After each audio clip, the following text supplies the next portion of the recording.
Hi. I think it's time we took a break from the hybrid SUVs and the Chinese cars, don't you think? Something a little more exciting. In front of your screens right now is a 2020 BMW M2 Competition.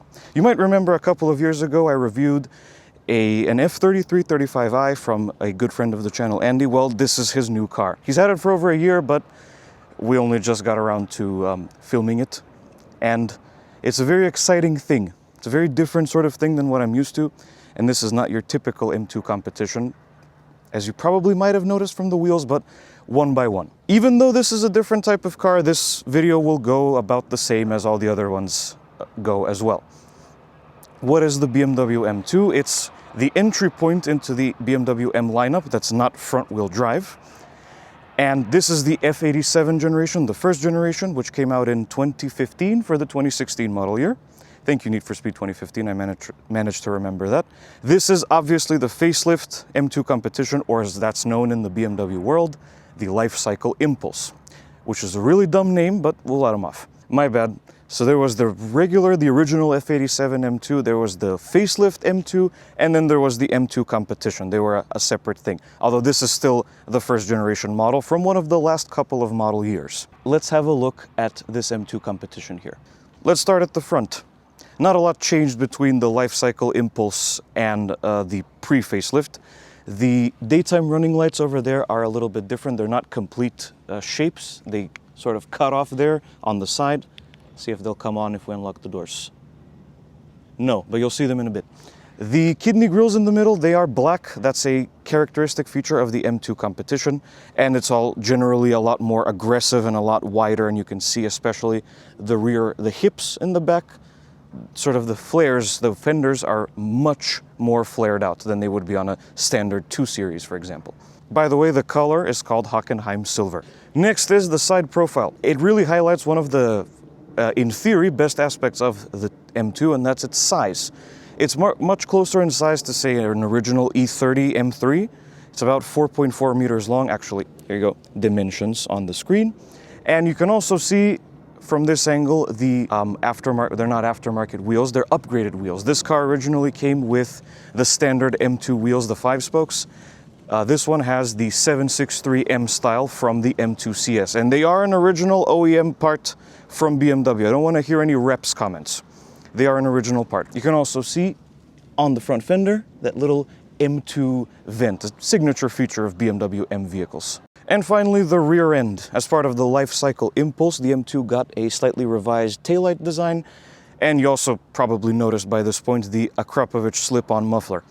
This is a good time to mention that this M2 is not stock, and I will put the mods list for you on the screen here, and I will also put it in the description.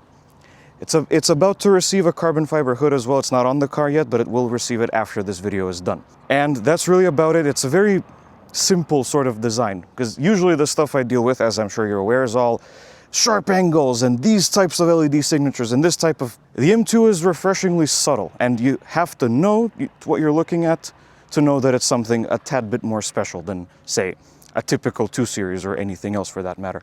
And I've always been a fan of the M2's design, and that's still very much the case today after extensively looking at it in real life.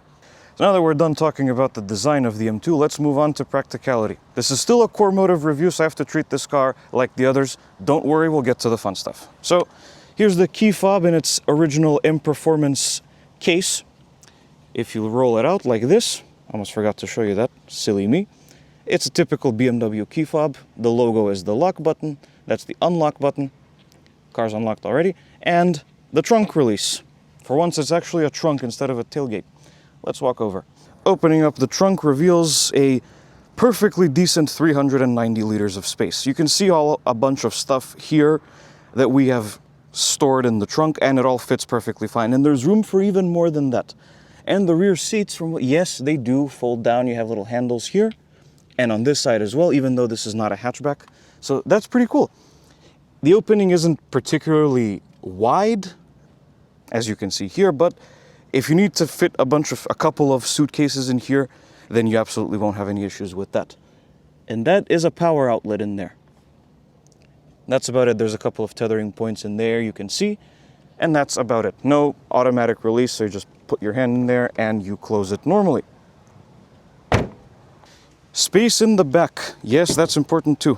So as any two-door car with back seats, there's a little handle here. You pull it forwards and the seat doesn't lock into place, so it moves back and forth. So you just have to try it, see what happens.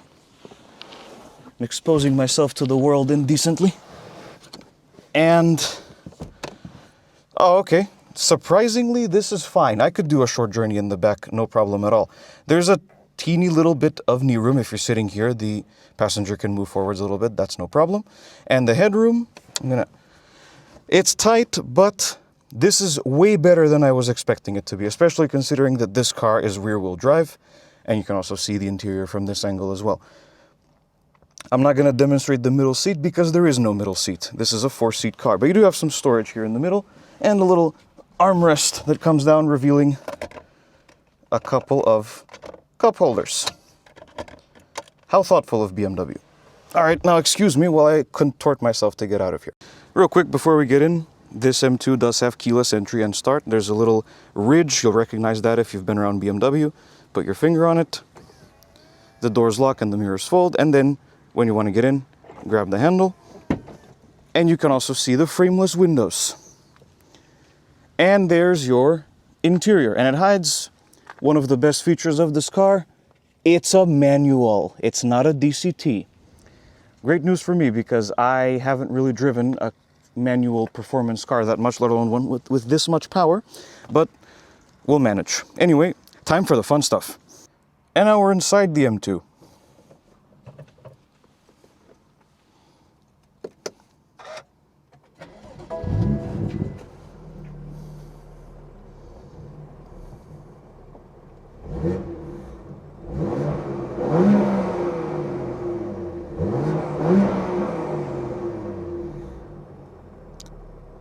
I wish more noises happened like this when I was reviewing cars.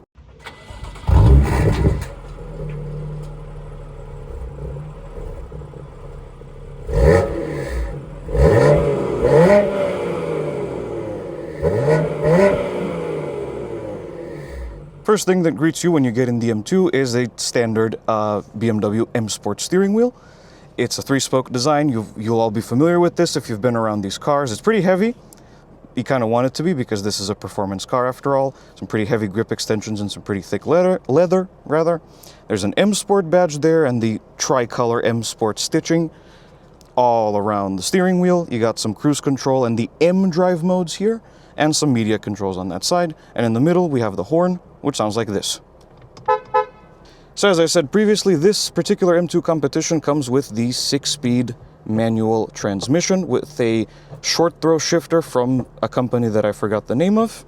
It's a lovely thing, very crisp and notchy, and it's all a lovely thing to use. The shift boot is Alcantara, that's standard. The shift knob is an M Performance part, and that's not standard, but this is a fantastic feeling thing, and I haven't even driven the car with this setup yet. For reverse, like any BMW with a manual, you pull, so you really gotta mean it. All the way to the left and up is reverse, which brings up your parking sensors up there in the infotainment screen. And that's really about it with that. Infotainment system. That's the screen size. This is a recent version of BMW's iDrive system.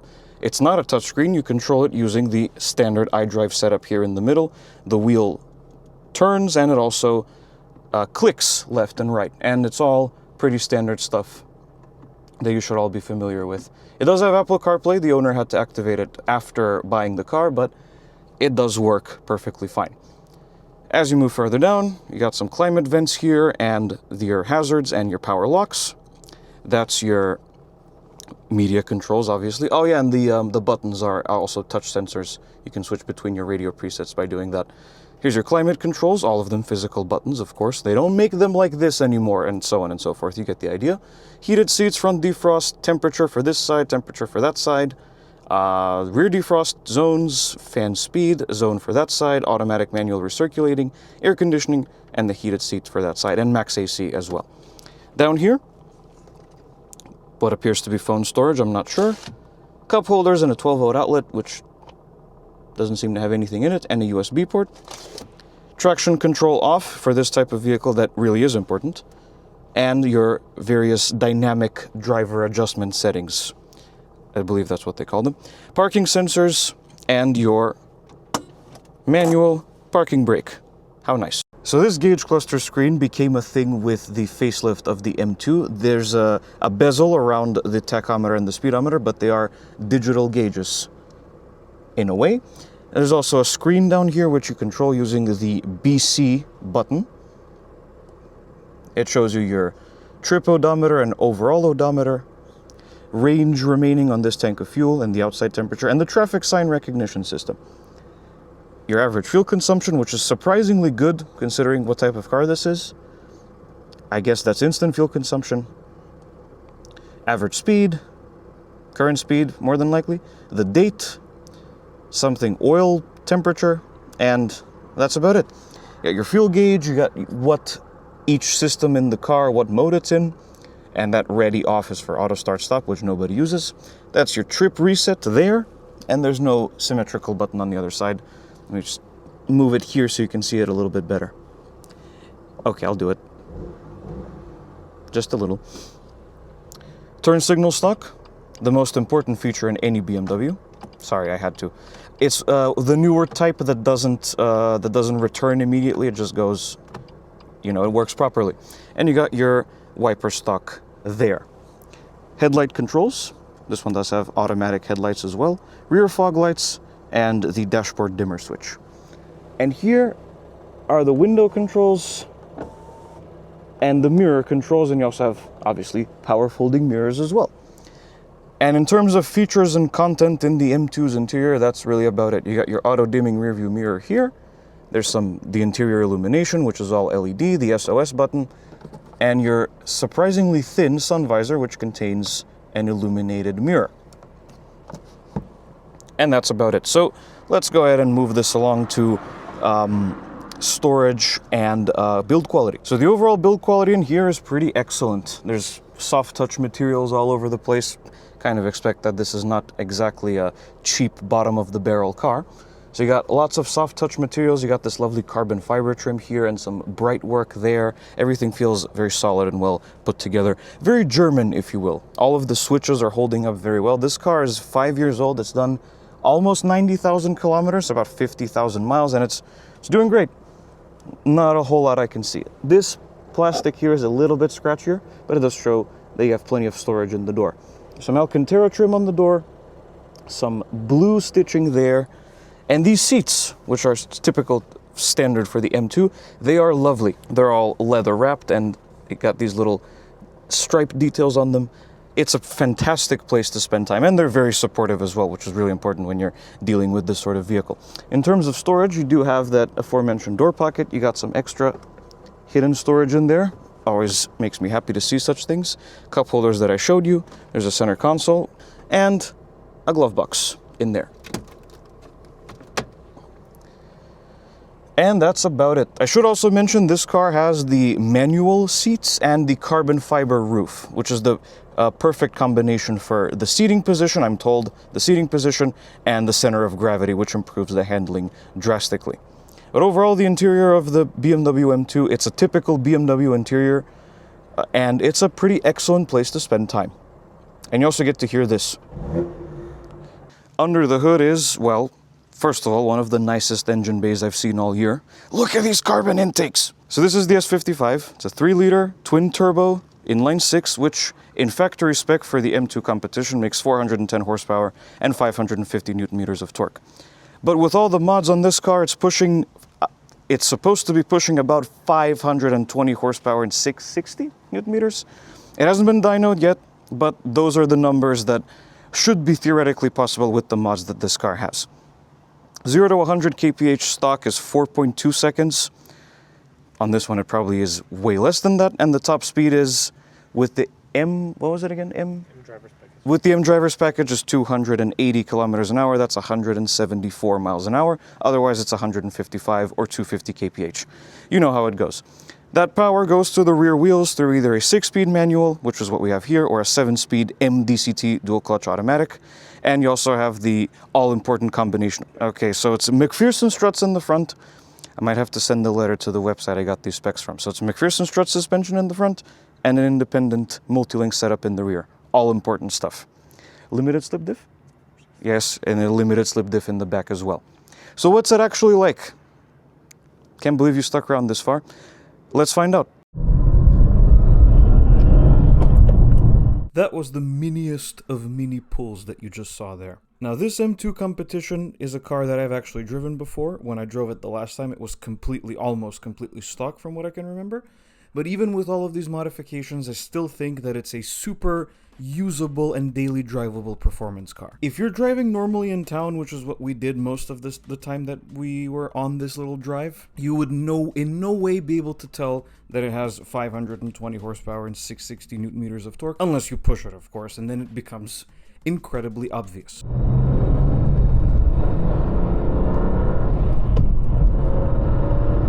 Now, originally I was supposed to do some mountain driving, but the road was a little bit crowded, so Andy was like, let me take control and handle this, I know the car, and I was like, okay, cool. I still got seat time in the car when it was being driven properly, and anyway, I'm too much of a pussy to drive it this sort of way myself, frankly, but I did get quite a bit of seat time in it even then, and I can honestly tell you that this is quite a fun little car to drive. The 335i, which is the only other 6-cylinder BMW that I've driven, was definitely more set up as a grand tour. It was calmer, and I mean, it could accelerate to oblivion, make no mistake, but it was a bit more relaxed and calmer and more of a highway barnstormer.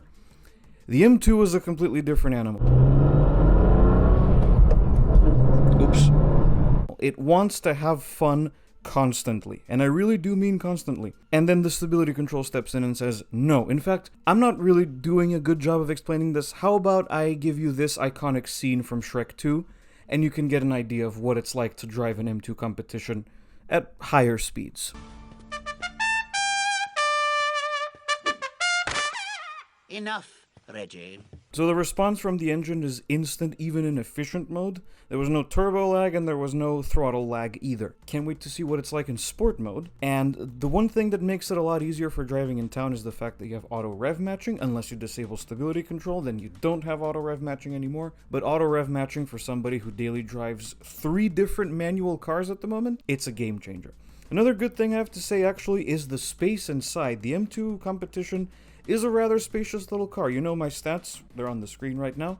And not only are these bucket seats very fat-ass friendly, they fit me perfectly, whereas the new Mustang Dark Horse, I barely fit in those seats. These were super comfy and super supportive, and generally the driving position and the view out didn't really feel intimidating like, you know, you might expect from a sports car, so to say. The M2 was far more sort of grounded in reality. Then again, it's shaped more like a normal car than, say, a Cayman or a 370Z, but regardless, it's great fun. It really is. And the owner tells me that it's very easy to drift. Again, I'm not sure that I'm ready to find that out for myself, but I believe him. And the thing that really stood out to me during this is that you can feel everything. And I really do mean everything. And also, like, first of all, you saw that this car has the upgraded diff mounts. The owner tells me that it's even more lively at the rear end without the diff mounts installed. Even then, you can still feel every single little move that the chassis is doing. You can hear the gearbox that clacks into second and third gear when you shift. You feel the wheels moving and undulating with the suspension, and you feel the texture of the road, and you can feel exactly when the rear end lets loose, and you can feel exactly when it regains traction again. And you can hear the differential whirring around all over the place. Not all over the place, but you know what I mean.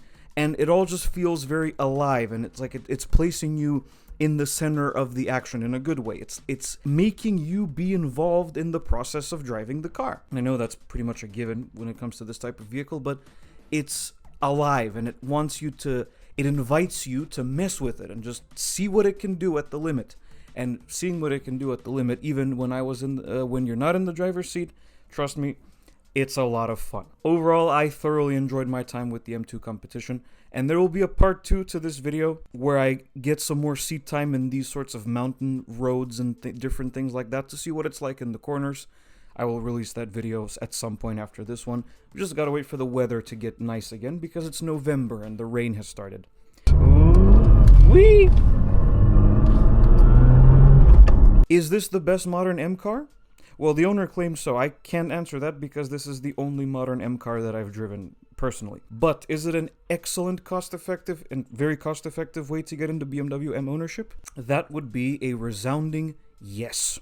The BMW M2 Competition F87 gets a score of 9 out of 10. Thank you everyone for watching this video. If you liked it, be sure to hit like and subscribe to the channel. Let me know what you think of this M2 competition and the M2 in general in the comments below. Also, be sure to follow me on Blue Sky and follow the community tab on YouTube for updates on upcoming videos.